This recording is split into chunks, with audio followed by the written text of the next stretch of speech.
Hello everyone, I'm Jim Lewis, founder of ModelTrain Technology, and today we're going to talk about another new product. We're on a roll. Last month we introduced the Precision Detector, the 1mm non-infrared sensor, and that was a great hit. We very briefly talked about what you would control the sensor with, and we've got a ton of email from folks asking if the sensor would work with that product or not. So this week we're talking about our signal controllers. So there's two types. This is to control either one or two block signals. It's a very simple device. It has a built-in DCC decoder. So if you want to hook it up and have it run the dwarf signals for switch turnouts or regular signals, that's fine. All of them have three outputs, red, green, and yellow. We have two types. We have a fiber optic type. They're both the same size. Fiber optic, and we'll demonstrate that in a couple of minutes. And then we also have the type for running LEDs of all sorts. And the main question on LEDs that always comes up is it a common anode or a common cathode? And what the heck does that mean? Well, in simple terms, when people make a product, a lot of these are made in China, they make a decision whether to connect the positive side of all the wires so that there's just one wire coming out, or the negative side. And so if it's a negative side, it's the cathode common. If it's a positive side, which most of the ones from China are, as well as the New Jersey International signals are all common anode, which means the positive side is connected. And when you order the signal controller, you just choose which type. And if you make a mistake, don't worry, we'll swap it out for you, but pretty straightforward, and we'll show you that. So we'll turn this on in a little bit. Right now, I'm going to change the camera angle, and first thing we'll do is install our Precision Detector, which we're going to use on this mini layout we have in front of us. I'll show you that next, and so let's get to it. Okay, here's our NScale mini layout. We used NScale because we couldn't fit HO in the screen. We'll do some cut-ins to see how it works, but we've got a dual track. Over here and over here, we've cut some holes for the NScale detector system, and we'll go ahead and I'll zoom in and show you that installation there. We've got a fiber optic NScale block signal already set up. We've got pads for the signal controllers, magnetic pads. They all have magnets on them, so you can just put it under there on the layout underneath, and it'll stick.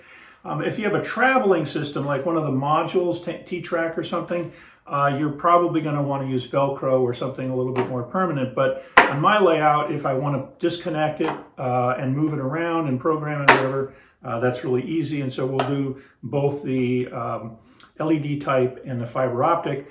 I do have a piece of HO's track in front of me, and I wanted to just mention that in the Precision Detector video, if you had seen that, you may have noticed that the electrical box was a little bit large for the scale. So just showing you now that we have, this is the HO size detector. It's now to scale, and that fits all above the layout. Here's the circuit board, and that's great. And then what we did is we reduced the size of the NScale, and we're going to show you that up close. So let's get to that right over here. Okay, this is the NScale Precision Detector. It's a very simple circuit board. It's reversible, and we have these connection clips. The pigtail comes with the kit. And the way this works is you drill a 1/2 inch hole. We recommend using a Forstner bit. There's an NScale video installation explanation. Here's the plug, and it just goes right in there, and it can be moved around. We're going to be detecting the first track here. The sensor is on this side, so we're just going to run the wires through the plug and pull them through in our layout here. And there are two sets of slots, and we're going to use the forward slots. That's the one closest to the track. Here we go. And then we have a clear electrical box. The actual electrical box you'll get will look like this. It's been painted with aluminum steel, and there's a little hole in the back for the sensor. It also has slots, and so that just slides down right on there. And we're going to use the clear box so you can see the sensor light when we hit that. And to make that even work just a little bit better, this is going to be an experiment. We're going to put a mirror there because the little blue indicator light is on the inside part. So when we run the train in there, underneath, we're just going to take the two black and red wires and connect them up to our power supply. Doesn't matter which side is which. And we'll give it, and there we go. So you saw a little blip there. And so now if we run the train in front, you should be able to see the trigger, okay?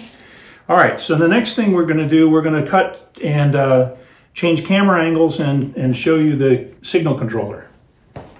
Okay, we're gonna start with the fiber optic signal controller and a couple of simple connections.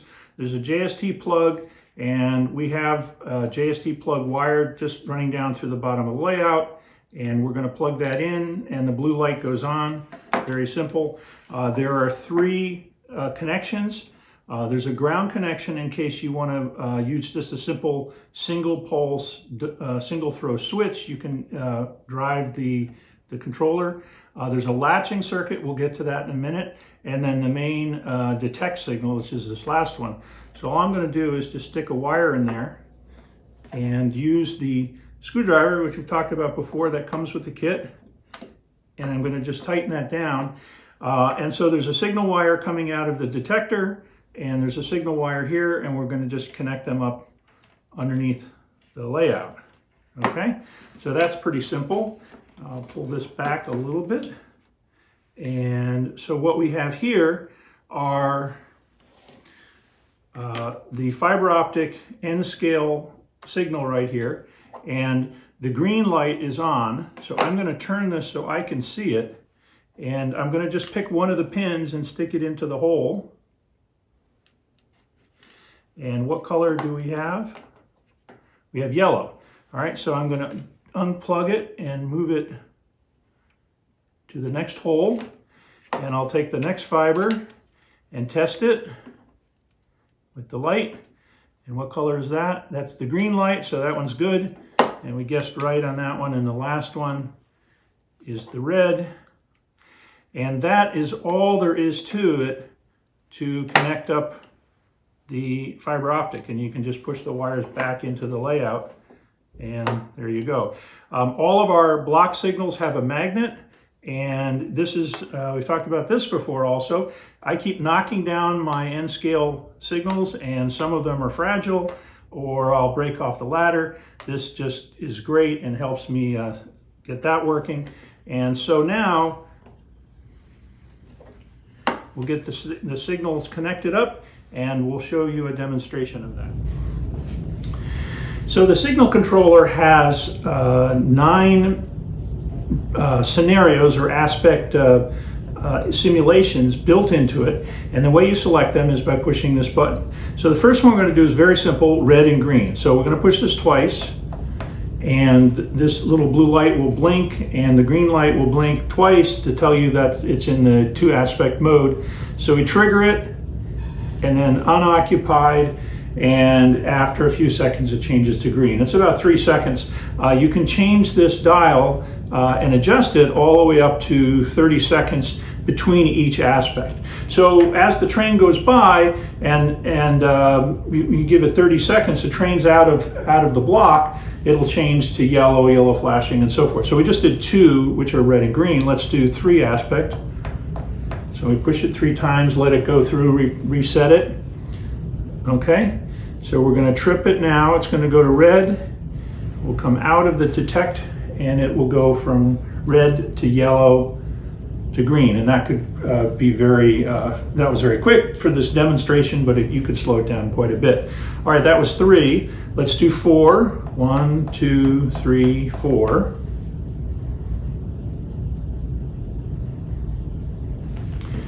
right, and we'll trip it and have it start its sequence. So it goes to yellow this time, then yellow flashing, and then to green. All right, that was 4. Let's do 5. 1, 2, 3, 4, 5. And you can see how easy this is to set.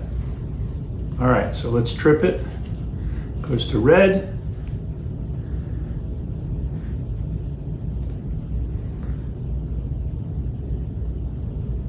Okay, and 6. 1, 2, 3, 4, 5, 6.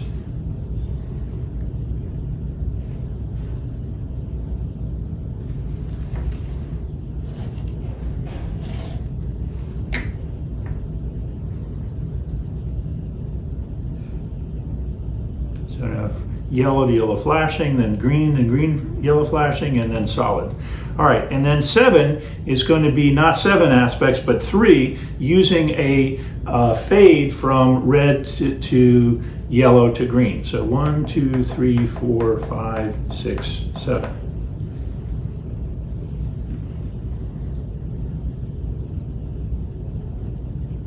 Okay, so we'll trip it now and watch how it fades rather than changes quickly from each color. And again, you can slow that down a little bit. Actually, let's do that. Let's just slow that down.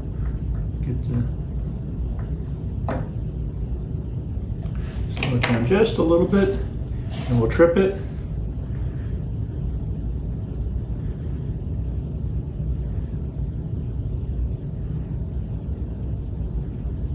Okay.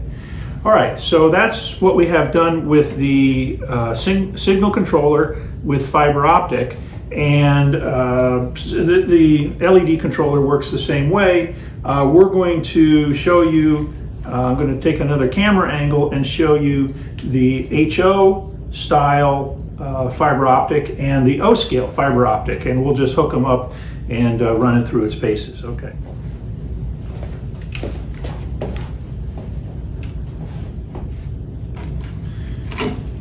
Okay, here are the HO and the O scale fiber optic block signals. So the fibers go down through the center post, and we'll connect this one in just a second. That's the O scale one. Looks great. We use a different pin size because we have a different cable. To start out with, we'll use the HO one. Because I'm going to set this on top of the layout, I did not run them through the post, but that's the way it would come from you. Again, here's the magnet base, and you just stick it on there. Now, in your layout for the track, you'd have it facing this way. So you have the electrical box for the detector, and you'd have the signal facing in whichever direction that you wanted. So, so that you can see what's going on, we'll just face it towards you, and let's get that going. And I'm going to take these out and just get this out of the way. Okay, and so here we have, and so we supply these pins. They're all different sizes for the different cable, and they just slide on. And what we want to do first is figure out what color we have. So we have red, just like we did before. That in there. What's the next color? Yellow. Oops. See what I told you about knocking things down? And that should be green. So just put all of those in, snap it back onto the block, and I'm going to move my little mirror down so I can see what's going on.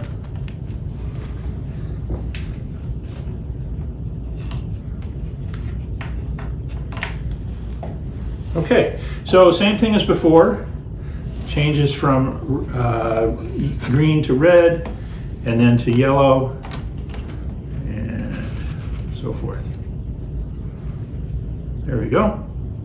Okay, I'll just hold this for the future. All right, let's do that once more. So to red, yellow,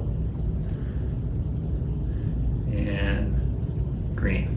Okay, so lastly, what we're going to do is zoom out a little bit further and show you the O scale block signal. Here we have the O scale block signal, and the fibers are going down the pipe here. These are a little bit thicker than the other scale, of course. And I have a hole here and a magnet, so we're going to just insert these cables through the hole.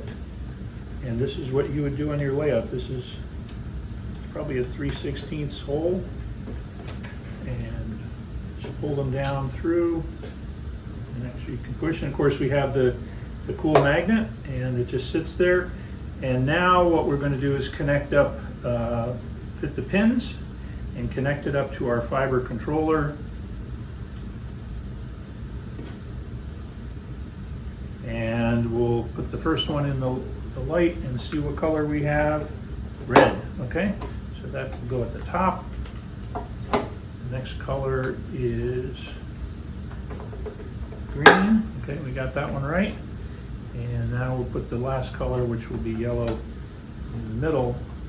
And just, all right, so there we go. And that could be, and by the way, the cable, fiber cables can be located scores of feet away. You know, if you have your controller 10 feet away, there's very little light loss in the cable, so don't worry about that. And here we go, we're going to trip this circuit, and it's going to go to red. It stays occupied here. We'll pull it away, and it will go through that 3 light stage that we saw before. Fading to yellow, and fading back to green. All right, so that's pretty cool. We have the NScale electrical box that goes with this. So we've got that right, and the precision detector that goes and connects with all of these other things. So you can actually use any size precision detector. All the signal controllers are the same size, and they power all of the different fibers or LEDs. So really pretty universal kind of configuration there. Next, let's set up the latching setup that I mentioned a few minutes ago. Now I'd like to demonstrate how the latching feature works. We reconfigured things a little bit. We still have the O-scale block signal driven off of this signal controller, and this sensor is going to trip it just as it did before. Okay, and it'll change to yellow and then back to green. With this signal controller, we've connected it to this precision detector, and you can see when I trip it, this turns red, the other one doesn't change, and it will change to red, and then after a few seconds it'll go back to green. Okay, so imagine that this is the block ahead and this is the block behind, and the first train comes through and it's going to trip this signal, and then it's going to continue on and trip the second signal and go on its merry way. And so this signal will go through its paces since its sensor is off, and this one went back to green because the train is past the last sensor. But let's say that the train stops somewhere in the block ahead. This is occupied, but we don't want this track to show green. So the way to solve that problem is all of the signal controllers have a latching circuit. And so for the track ahead, we're going to connect a second signal wire. So from the signal that's coming from this occupied section, you just have straight wire, that should do it. Okay, each signal controller has a latching circuit. It's the middle connector back here. And so we connect the signal ahead to the latch behind, and you can cascade that all the way back. So what we're going to do is we're going to go back to the beginning, and we're going to let everything time back out to green. It's going to time to green. All right, so the way it works, the first train comes through and trips the signal. It's going to stay red, and you're going to have multiple trains. And then this train will go ahead and trip this one. Now what will happen is that the signal behind, the signal controller, will go through all of the aspects except it will stop on whatever the last aspect was. Whether it was blinking yellow or solid yellow, and it will stay, it will not change green until the block ahead is cleared. So you see this is still occupied. As soon as I move this train away, then the block behind it will be cleared. and there you go. So that will clear, and this will stay red, and eventually it will change back to green based on how you have that set up. So again, you very simply can cascade the signal controllers, the signal from the forward block to the latch of the rear block, and then of course this signal could connect to the latch of the block behind it, and so forth all the way around your layout. Okay, so let's work with the LED control signal controller, and it's going to be very similar. We have a power cord here, 5 to 12 volts, and we're just going to plug it in here, and it'll sit on the base like that. We need a signal wire, so we're going to connect the signal wire here and just screw this down. And we will put this through the hole, and underneath here is a signal control block. It's just a simple way to connect all the wires together. So just plugging them in to the same signal. So now when we trip this one here, this will go, but it's not connected to anything, so let's work on that. All right, so here's our 2-light LED, and we have a common cathode, so we're going to use common ground here. And so a couple of things here. I'll leave this on the side. There's no power on the track. If you're working on these things and you have DCC power on and you hit the wire, you might burn out the LED. So I'd always turn the track power off. Today we don't have any track power on, so feed those through the hole. So that's the easy part, right? If you're on top of the layout, just run the wires down through the hole, and there you go. And we can pull those through. Oops, wrong place. Let's try it again. We're going to put it on the mount here. Not much different. Let's get that in there and pull it through. Okay, now the hard part is I'm on the front of the layout. How do I get the wires back up through the hole? Well, necessity is the mother of invention, and we have some shrink tube. This is great. I recommend this.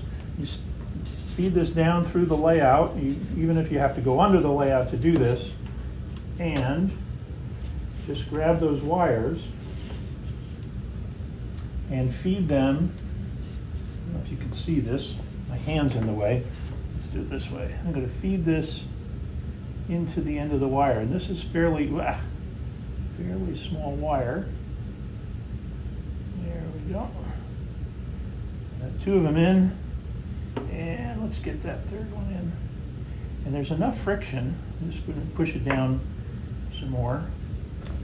Sorry for my elbow in your face there on the camera, but let's just get that done.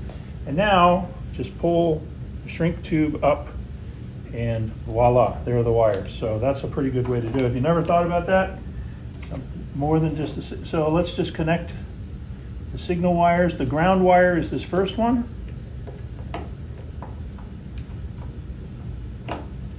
Okay.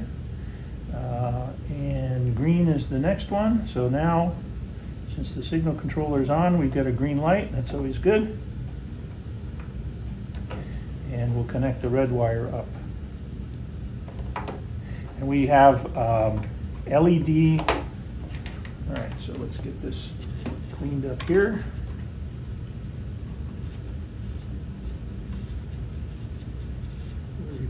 Back through, get it nice and neat. And that was pretty quick, right?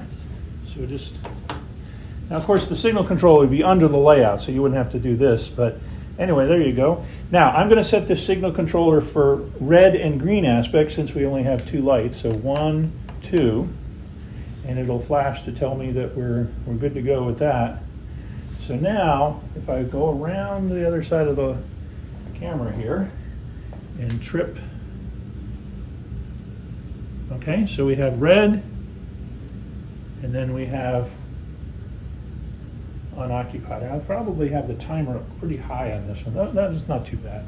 All right, so that's a very good setup. Again, the block signal would be mounted perpendicular. We give you the little, this little base comes with the block signal. So you mount that, and then the magnet on the lock signal just sticks in. You don't have to glue it. You can glue this down. It's good for repairs and moving things around, and you won't knock it over. So very cool. Okay, here's an O-scale gate crossing, blinking, flashing thing that I got on Amazon.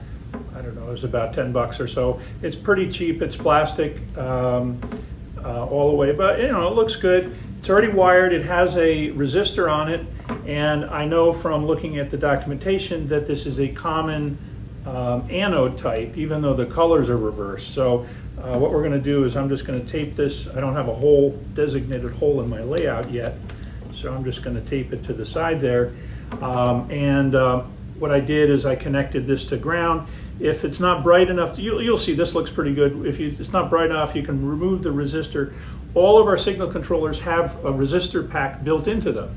So, you know, as we did before in the other LED based, we didn't add resistors, and you don't have to here, it just happens to be there.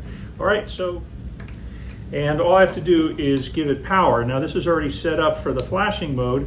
There are two of them, immediate blink on and off, and the fade on and off type.